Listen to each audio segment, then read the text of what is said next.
Well, and also, look, we did spend a lot of time together in the early 90s. We sort of both started working on Weekending about the same time. We did. And on the radio column. You may have forgotten it, but we did live together for 6 months. I haven't forgotten that. Probably slightly more pertinent than writing for Weekending, maybe. You're the only guest I've ever had who I know has definitely worn some of my pants. Because... a memory that I failed to keep. What happened, I bought a load of Christmas pants. They were very cheap Christmas pants in Topshop. That they were on sale. And then they were boxer shorts, and I didn't get on with them. Okay. They didn't fit me, and I said, "Do you want to have these boxer shorts?" And you took them. It's a slightly different story than I was expecting. I'll be honest. They were clean new underpants. So I think I'd worn them. So I'd at least worn one pair. Did I not wash them? No, I hope you. I'll keep them. Heirloom. You still got those pants, the Chris? They were I'm not aware. Nylon Topshop doesn't sound quite what I'm wearing now. No. But I can't remember anything from those days. But it was both of us went through that, and we were both in a double act. So you were doing a double act with Henry Naylor writing together, and I was with Stuart Lee. We were. And do you remember being called in by Armando Iannucci? Do you remember this? Yeah, go on. So the four of us were called in. Armando said to us, he said, we obviously, because he would produced us on Weekending. And he said, I've got this idea. We could do a sketch show with the four of you. With, Lee and Herring, Parsons and Naylor. We'll put it together. And it never happened because we all thought that was a shit idea as well. Mary Whitehouse Experience had been on, and it was sort of, Monty Python. It was like more blokes in a sketch show. We thought, we'll do our own thing. Wow, so, I'd forgotten that. Yeah, we go. We went, you went off to do Fist of Fun, and we obviously did Parsons and Naylor's pull-out sections. So, yeah. And how you were together. You were working together for quite a long time. I thought it looked quite interesting looking at your early. I'd forgotten that you were from the West Country. You grew up in the West Country. Yeah, right? Yeah. So, some of it's genuine West Country, not this hired in from Yorkshire nonsense. But why have you got a London accent when you were? Well, the thing is, if you talk to Alistair McGowan, he can actually spot the West Country in it. Yeah. And apparently, it's the house and trousers that give you away. It's the OU sound. Right. So if you get me to say things like mouse, you can actually hear the West Country in there, but it's hard to spot unless you're a top impressionist. Yeah. Did you deliberately eradicate? Did you have I think what it was when I had no accent really, right. Just a very sort of bland sort of southern accent, and when I started doing stand up in London, I think then just the nerves took over, and it was basically fit in, make sure that there was no reason for anybody to have a random shout out, including 10-year-old girls or whatever it might be. Yeah. That's interesting, and quite interesting about your double act as well. And I must have known this at the time, but Henry had a bit of his family were quite wealthy, right? So he had a little bit of money behind him.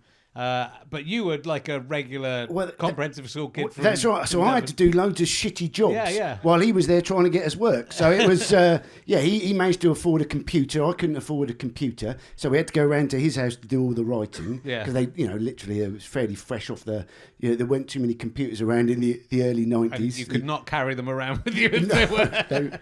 They were big. So but it meant that he obviously, he could have, because you're basically throwing shit at a wall at that age, aren't you? You're just trying to see what sticks. And so he could write off letters and try and get some things sorted. So while I was working on a building site and doing various other stuff just to try and pay for these underpants that people apparently gave me. No wonder you took my free pants. That's it.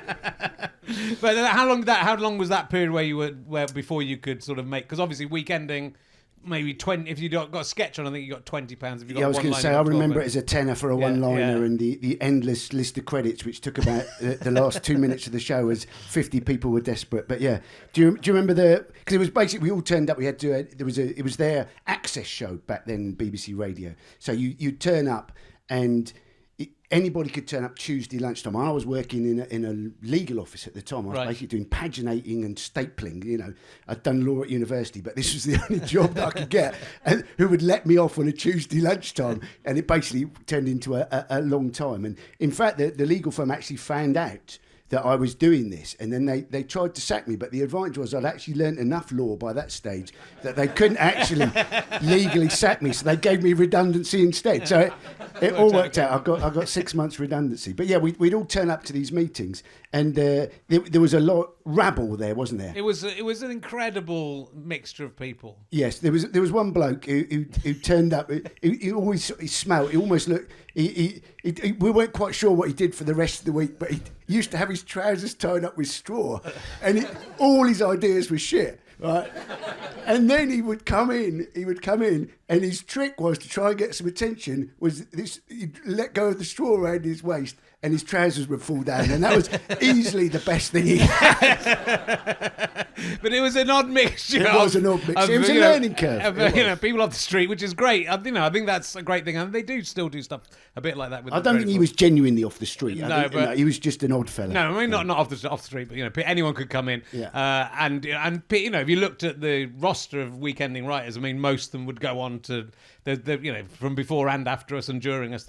As you say, Peter Bainham, for example, who worked on the ships as a merchant seaman and has gone on to be a Hollywood scriptwriter. And you ask, but basically it was from there that we got picked to do Spit and Image, and that's when we started earning some proper money. The first sort of TV job, we became the main writers on Spit and Image, and that sort of you knew that you didn't have to live out in the walls of Acton with five people and 3 underpants. So that was. But did you know where we used to live in Acton? Yeah. Yeah. It's now very close to Old Oak Common, which is where HS2 is coming into, because HS2 was originally, it was supposed to help the north by going from the north down to London Euston. Now, of course, not going to the north at all, or London Euston.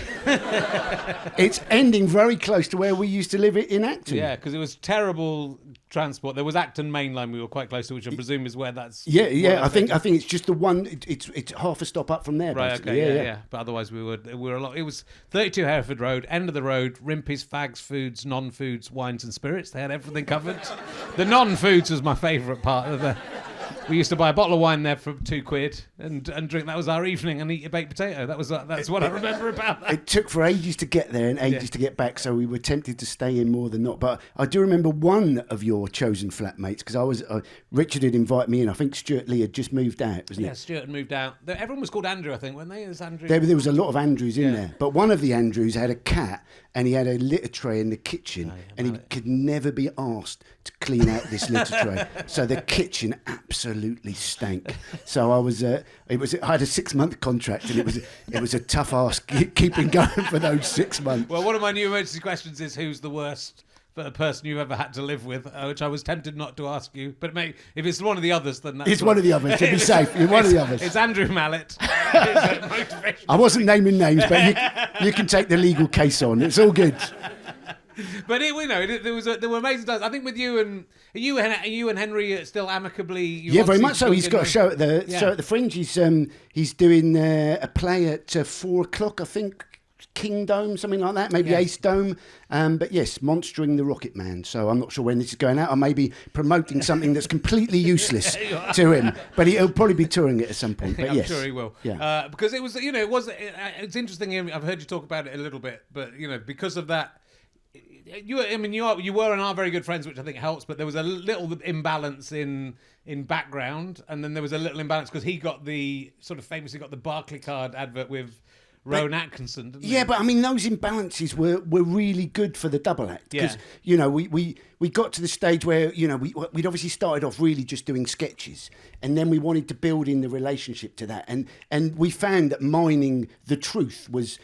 Perhaps unsurprisingly, some good stuff. So the Yorkshire Southern thing was a really nice mix. The sort of the tall and the slightly shorter, and obviously the fact that he came from this building firm that his dad was the manager of up near Barnsley.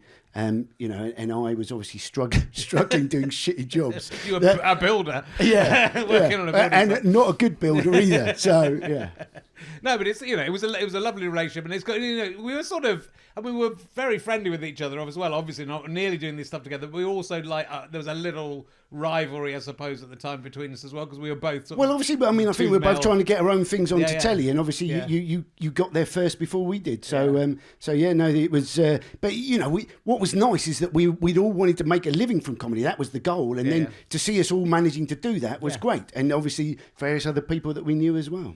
No, it was incredible times. I can't remember anything about it. Luckily for you, I'm trying to work out if you had. Did you have hair back in 1990? 1990, because I can't picture you with hair at all now. No, I did. I had hair. I had hair and nylon underpants. So it's When did the hair? The hair went. Well, you may have come along. It was my 30th birthday. Yes. And we had a big party, and I may even have roped you in. I roped in as many people as I could, because basically I got some friends to do a DJ. It was sort of 3 stories, New Oxford Street. Yeah. And so I got Giles, who was our producer on Spitting Image, but used to do cartoons for Private Eye. Yep. He came along and did cartoons. Henry does some cartoons. So Henry was doing cartoons. I had another fun friend who was sort of part-time Reiki. So I came in and did a bit of that. Nice. And we basically, anybody who had a second sort of, calling, I got them roped in. And there was various time slots that you could book in for the start of this party. And then we obviously went on late. And then we had a fire alarm in the middle of it. So there's quite a lot of disparate people at the party, but the fire alarm meant we all had to gather outside on the street for about 10 minutes. Yeah. And it was great because everybody mixed at that point, and then it all bent back in and it all kicked off. But for this party, I thought, there was a theme to it. I can't remember what the theme was. But anyway, I shaved it all off. And to fit in with the theme. And I got so many compliments that night that I'd never had when I had hair. I thought, I may as well stick with this because it's going to happen sooner or later. So I may as well just go for it and live with it. And you definitely have the right head. I don't think I've got the right head. Luckily, so far. Have you checked it out yet? Have you done it on holiday? You gone for a quick one? I did a play at university where I was a tiny part in it, but I decided to be a skinhead. It was the Threepenny Opera, and I was playing one of the minor parts. But I said I'll do it as a skinhead. So I got a number 2, but my head is very big. So I mean, even with a number 2, it just looks sort of weird. Was yours? So big hair makes your head look smaller. Is that the idea? Maybe. Well, I just think covering it up is probably the right thing. I think I'll be a weird looking Mekon style. Bald man. You have fabulous looks. I would keep them. Well, my daughter keeps saying when she's coming down the stairs, she looks and goes, "You're going bald. You're going bald." Oh, really? Yeah. So she's determined. They're cruel. Those children. Yeah. He'll be in her stand-up tomorrow. So come and see. And she's desperate to do some stand-up as well. There we go.